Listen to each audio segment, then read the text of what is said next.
Nah, di video part 2 ini kita akan membahas contoh teks pemandu acara. Contoh teks MC-nya ini dalam bahasa Sunda dan acaranya adalah peringatan HUT RI.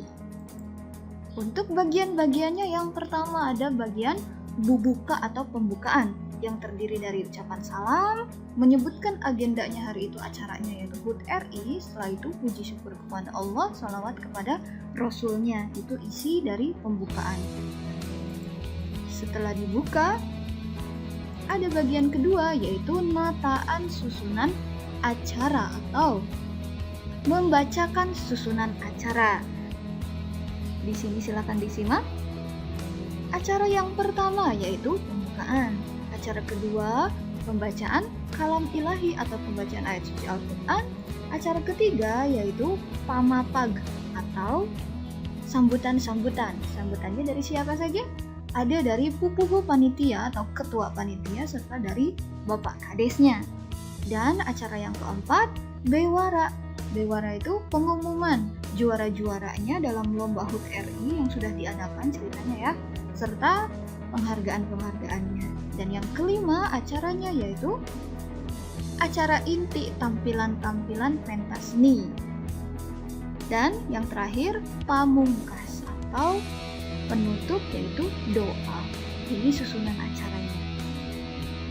Setelah nataan susunan acara, aya oge bagian ngahaturan. Nah, ngahaturan naon? Ngahaturkeun wilujeng sumping, yaitu mengucapkan selamat datang. Ucapan selamat datang kepada para hadirin dan para tamu yang sudah menghadiri acara tersebut. Dan lanjut, ada bagian nganuhunkeun. Nganuhunkeun ini ucapan terima kasih. Ucapan terima kasihnya di sini, terima kasih atas segala bentuk dukungannya baik secara moral maupun secara material. Dan juga ada ucapan terima kasih bagi ketua panitia serta semua member panitianya yang telah menyelenggarakan, yang telah mengusahakan agar peringatan HUT RI ini berjalan dengan lancar. Yang terakhir, ada bagian mungkas acara. Mungkas itu artinya mengakhiri atau menutup acara. Dalam penutupan ini yaitu ada ucapan syukur alhamdulillah karena acaranya sudah berjalan lancar dari awal sampai akhir. Lalu ada berpamitan dan juga ngeda dihapunten atau meminta maaf jika ada kesalahan maupun kekurangan. Dan yang terakhir ucapan terima kasih serta ditutup dengan salam. Ini adalah contoh dari bagian teks MC atau pemandu acara dalam bahasa Sunda. Nah, nu kadua nyaeta contoh sawala, contoh diskusi yang di dalamnya nanti dipimpin oleh seorang panumbu catur atau seorang moderator. Disimak baik-baik teks diskusinya. Oke, diskusinya dilaksanakan di SMA Negeri 1 Mekarsari dan pamilon sawala atau peserta diskusinya yaitu para pengurus OSIS. Para pengurus OSISnya ini mengadakan sawala atau diskusi dalam rangka acaranya yaitu ini dia agenda Porsak, Pekan Olahraga dan Seni Antar Kelas. Ini acara yang akan didiskusikan. Dan dalam sawala ini Aris di sini dia berperan sebagai moderator. Dan yang pertama yang harus dilakukan adalah membuka sawala tersebut. Di sini saat pembukaan dia mengucapkan salam, lalu menyebutkan agendanya hari itu yang akan didiskusikan atau disawala itu Porsak, Pekan Olahraga dan Seni Antar Kelas yang akan dilaksanakan pada semester ini. Dan di sini mereka para pengurus OSISnya akan mendiskusikan tentang lomba-lomba apa sajakah yang akan diadakan. Lalu setelah membuka acaranya, Aris sebagai moderator atau sebagai panumbu catur mempersilahkan kepada para pamilon sawala, kepada para peserta diskusi untuk memberikan pendapatnya. Yang pertama yang memberikan pendapat adalah saudara Ujang. Di sini Ujang memberikan pendapat bahwa di bidang olahraga dia mengajukan pertandingan futsal. Lalu di bidang seni dia mengajukan untuk adanya lomba pupuh Sunda, ya, menyanyikan lagu-lagu Sunda. Kemudian Cecep sebagai pamilon sawala atau peserta diskusi yang kedua memberikan juga pendapatnya.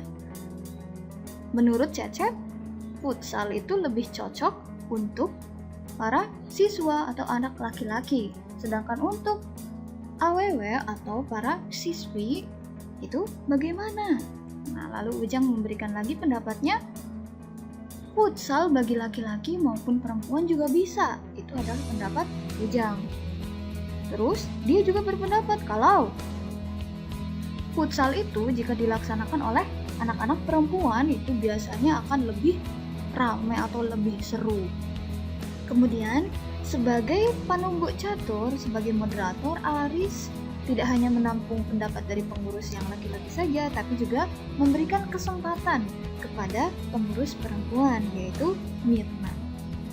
Nah, dari Mirna berpendapat bahwa dia tidak setuju karena anak-anak perempuan itu menurut dia lebih cocoknya olahraganya adalah badminton bukan futsal. Nah, saat ada perbedaan pendapat seperti ini, kemudian Aris sebagai moderator di sini dia harus bisa menengahi. Nah, pendapat pengurus perempuan itu badminton lebih bagus. Kemudian bagaimana untuk pendapat laki-laki, setuju tidak kalau diadakannya badminton? Kemudian Cecep menjawab setuju. Dan dari Mirna dia mengajukan pendapat lagi. Di bidang seni tadi kan diajukan adalah pupuh Sunda, menyanyikan lagu-lagu Sunda. Sedangkan menurut Mirna yang lebih bagus adalah mendongeng dalam bahasa Sunda. Kenapa? Karena menurutnya hanya ada sedikit siswa saja yang bisa nembangkeun pupuh Sunda, yang bisa menyanyikan lagu Sunda. Itu pendapat dari Mirna. Lalu Ujang mengekspresikan pendapatnya lagi agar tidak banyak kelas yang tidak mengirimkan perwakilannya gara-gara tadi pupuh Sunda dianggap sulit dan hanya segelintir siswa saja yang bisa, maka Ujang juga setuju terhadap pendapatnya Mirna, mending ganti make lomba ngadongeng wae. Dan Cecep juga setuju. Nah, sekarang berarti hasil diskusinya, hasil sawalanya sudah tercapai ya. Mereka sudah setuju. Oleh karena itu Aris di sini mengakhiri sawalanya tersebut. Tapi sebelum ditutup diskusinya, dia meng-highlight dulu poin-poin penting yang tadi sudah disampaikan oleh para pamilon sawalanya. Dan juga memberikan nyindeken atau menyimpulkan bahwa dalam acara Porsak ini lomba-lomba yang diadakan yaitu futsal, badminton, dan dongeng bahasa Sunda. Itu adalah kesimpulan dari diskusinya ini. Lalu setelah itu dia mengakhiri menutup dengan ucapan salam. Ini adalah contoh peran panumbu catur. Oke, sekian untuk materi hari ini. Wassalamualaikum.